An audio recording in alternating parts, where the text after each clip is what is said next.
کہ آپ کے بچوں کا نکاح کس نے پڑھایا تھا؟ ان کے ابو نے. ٹھیک ہے.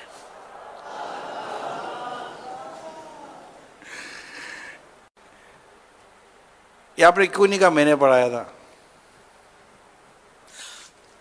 اس میں کوئی حکمت ہوگی. بکری میں کرتی ہے سمجھے. کیوں؟ ہاں تو وہ آخر میں چھری کے نیچے آتی ہے.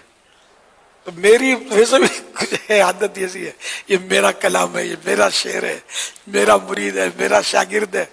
مجھے بہت پرانی آپ نے نوٹ کیا ہوگا، یہ کم ہی نکلتا ہے میرے منہ سے. اور جوش میں میرا شاگرد ہے بھائی، یہ سارے میرے شاگرد بیٹھے ہوئے ہیں بولتے ہیں، وہ بھی جائز ہے.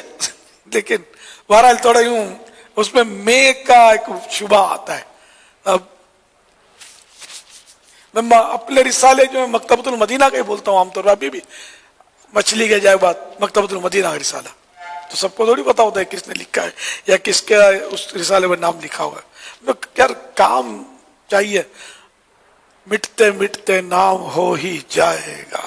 کسی کا بابا جملہ بھی ہے اپنی گفتگو میں لفظ میں یہ نکال دو، پھر دیکھو تمہارے کردار میں کیا تبدیلی آتی ہے. مگر عادت پڑی ہوتی ہے، بلکہ وہ گدگدی ہوتی ہے. اگر یہ کارنامہ سنیں گے نا تو بتائے